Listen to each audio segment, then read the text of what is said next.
pusat, kewenangan pusat. Semua hak-hak potensial umpamanya diambil oleh pusat. Tadi dibentuk dengan tadi dikon. Dana transfer daerah minim. Sampai keluar impres. Impres itu menangani jalan-jalan umpamanya kabupaten yang rusak atau provinsi lewat impres. Padahal itu kan cukup dengan dana transfer daerah itu. Permintaan dekonsentrasinya dikuatkan. Wujud tanggung jawab pemerintah pusat kepada daerah. Ini sebenarnya yang harusnya DPD mengkritisi itu. Bukan diskusi kok mau berubah undang-undang dasar 45 lah, mengembalikan kekuasaan lah yang akan ini kan kemarin pidato ketua DPD. Saya betul kritik itu. Kenapa kok sampai ke sana? Ini kan kaitan dengan masalah berubah. Apalagi konstitusi kita udah 3 kali, harus hati-hati mengkait ini. Sebenarnya saya dulu, sewaktu saya di DPRD, saya yang tidak setuju dengan sistem pemilihan langsung.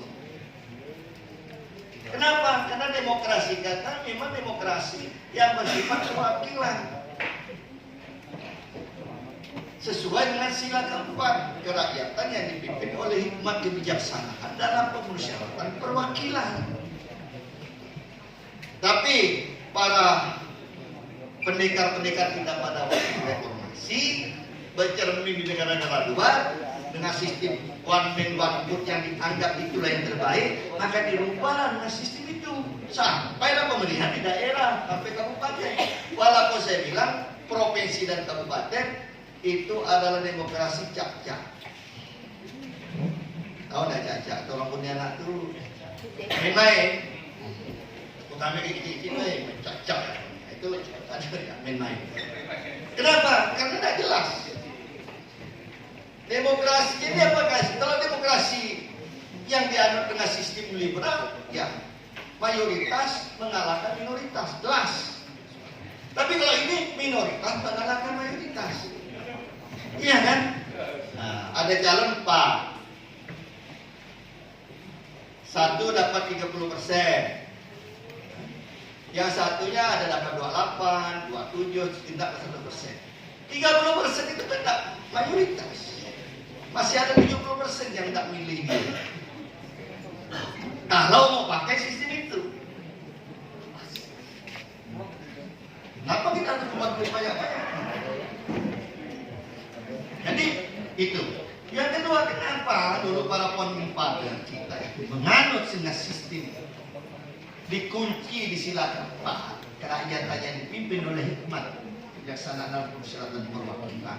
Ya ini memang kita mau menganut negara kesatuan yang besar ini. Pulaunya banyak, budayanya berbeda-beda, agamanya juga plural, kemudian bahasanya beda.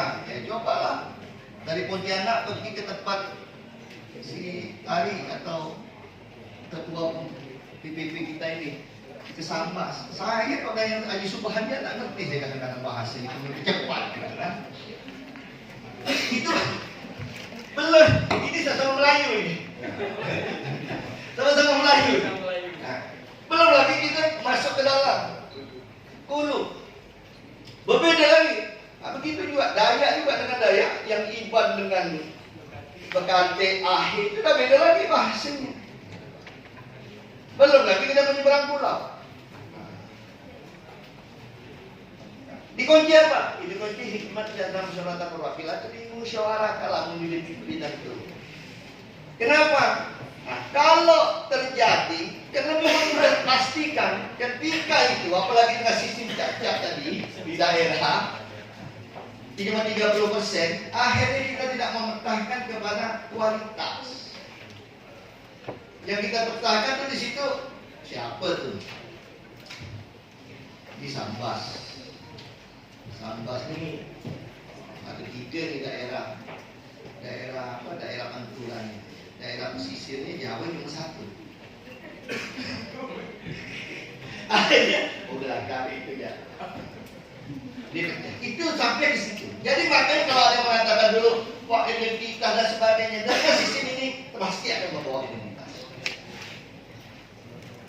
Cuma ada yang kasar, ada yang di-framing kayak Jakarta di-framing terus. Padahal di Kalbar lebih lagi daripada DKI dulu. Kalau dalam pemilihan itu saya ini ketua partai. Untuk menentukan calon itu saja sampai kepada subsuku.